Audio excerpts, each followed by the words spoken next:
let's just put a hypothetical situation out. I'm a 48-year-old woman. I'm quickly heading into my postmenopausal years.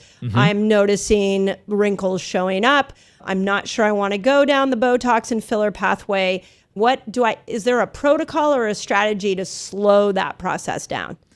Yes. So a number of things. The first thing, you do want to speak with your doctor about whether hormone replacement therapy is right for you. There are studies that do show that women on HRT actually have a recurrence, or how would I describe it? An increase, I guess would probably be the easiest way to describe it, an increase in the amount of collagen in their skin once they start HRT. So it will actually replenish your skin with collagen. Yeah. So that's a number one thing. Number two, what about testosterone? Before we move off the hormone replacement, because again, just so my audience knows, I've been playing around with a bunch of different bioidenticals, and I can tell the days that I do my estrogen cream and the days I do my testosterone cream, I absolutely see a difference in my skin. Interesting.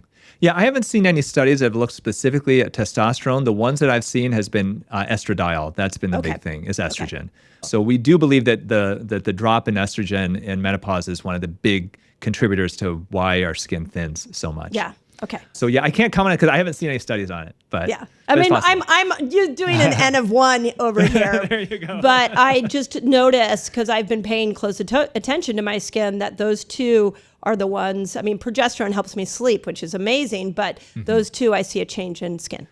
Yeah, and so obviously you want to look at a whole body approach, because if, one of the big ages of skin is stress and lack of sleep. And obviously you go through perimenopause and you have increased amounts of stress and anxiety, sleep patterns get disrupted. So really the stuff that you have recommended, lifestyle modifications. I have this in my book, Younger for Life, but these are basic stuff that you've covered before, lifestyle modifications to help increase sleep and stress and all that, reduce stress, all that's super important. But when you're looking at, let's say, diet, then you're going to want to look at, okay, what's going to increase the collagen content in my skin? Well, once again, collagen is a big protein. And so you do want to increase the amount of protein that you eat because you need those protein precursors to promote collagen synthesis. Same thing is vitamin C. Vitamin C is definitely a precursor. It's very important for creation of collagen. That's why we learned way back in high school biology that sailors would go off sailing out into the ocean and they run out of fresh fruits and vegetables. They develop scurvy due to lack of vitamin C, and they start getting skin irritation, wounding of the skin, and lesions and all of that. So vitamin C is super, super important. So really increase the amount of healthy proteins that you eat. That's number one. Number two, you definitely want to get on some vitamin C because that's going to support the collagen of the skin. And then bone broth. Interestingly enough, there are studies that do show that collagen supplements, that, like I mentioned, work. The question is does bone broth improve the skin? Yeah. You and I, we have friends of ours that love bone broth, and they'll say, look, I feel it in my skin. Yeah. They're actually, and we know that bone broth is essentially pure collagen. But unfortunately, there aren't any studies that show that bone broth can help improve the collagen of their skin. But there aren't any studies that show that it doesn't. So you just have to assume that it probably does because it's pure collagen. Yeah. And so definitely I'm a fan of bone broth.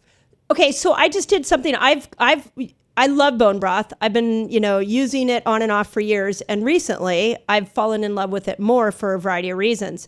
I like to play with different types of fasts. And so it was like a month ago, I was having some joint pain, feeling really stiff. And I thought, let me just fast for 3 days. And all I'm going to do is bone broth. And I'm going to see if the collagen in the bone broth will help between that and bringing the inflammation down from the fasting, if it will help the joints. And I decided to add a little collagen powder to the bone broth. So I was like, let me double up on it.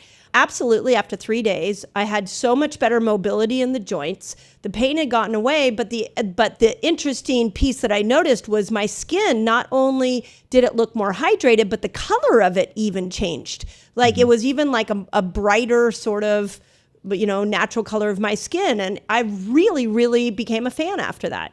Yeah, yeah. And I think part of that is the autophagy process too with the fasting. We have seen, in my book, we have a 21-day jumpstart where literally it's just 3 weeks. And how much change you're going to see in your skin in 3 weeks. It's impressive what you can see with people. And what we did basically is we cleaned up their diet in the first week. And then weeks 2 and 3, we put them essentially on an anti-inflammatory type of a diet. We got rid of ultra-processed foods. We got rid of foods with added sugars. We got rid of gluten and dairy. So cleaned everything up. And then weeks 2 and 3, we just added, just for those people who haven't fasted before, 2 days a week of a 8-hour 16 fast, where they just fast for those 16 hours, make it super easy for them. And the thing that we added that was, I thought, really interesting as I tried it is in the days that they refeed after fasting, at noon, they go essentially on a ketogenic type of a diet, because we do know that even though eating high-fat foods may break your fast, they actually can help support autophagy. So we put them on what we call an autophagy supporting diet, which is going to be high-fat foods, moderate amount of protein, and very low carb. And literally for 3 weeks, we also put them on some very basic supplements, and we had them on a very simple skincare routine, literally taking 2 minutes a day. And what we would find after 3 weeks was astounding. We started off with a small group that we tested for my book. And then when the book came out, we had a group of 10,000 people who did this 21-day jumpstart. And number one thing they always said is their energy levels were through the roof. Yeah. And then number two, they said their skin was vibrant and glowing. And then number three, they said they lost weight, unwanted weight. So it's like crazy. And I do think a lot of that is the fasting. Just so we're clear, that will end depression as much as just if they had Botox themselves. There you go. Yeah, because I firmly believe, and this is a process I call autojuvenation, that our bodies contain immense regenerative abilities to turn back the clock naturally. But the key is we have to give it the right tools and the right environment for it to do so. And that's why I came out with the book, is because I do believe that the vast majority of people can take these very simple steps that have nothing to do with injections or surgery and look and feel amazing, and hopefully never feel the need to have to go see a doctor for this type of thing. So now, thank you for doing that. And I really will encourage everybody, those of you listening, to go and get your book, because we need more voices like yours to be heard. Oh, thank you. Because women are, this is the way I explain it. We've gone from a cultural hush around menopause to cultural chaos. And nobody knows who to believe or where to go. And I'm always like, I feel like my job is really to help people think it through so they find out what's right for them.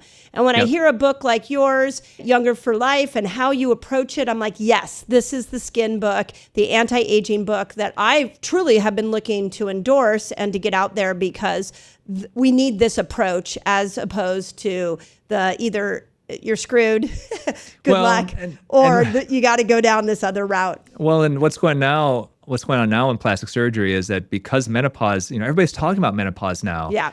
Because of you and so many other physicians who are bringing it out there and saying, look, women have been gaslit, they have been ignored, and they just have not been given the medical care that they've needed and the attention that they need for these symptoms for, millennia, that there are plastic surgeons now who are making up their own menopause makeover. And these are operations meant to help women in menopause. It's like, it's terrible. It's horrible. Absolutely. It's a marketing gimmick. And it's like, oh my gosh, come on. Like, this is the opposite of why women are out there talking about menopause, is because we don't need guys going out there saying, hey, I have this great menopause makeover. Thank you. Come on and let me show you how these implants and this tummy tuck are going to be the best for you now that you're through menopause. Oh, thank you. Thank you for saying that.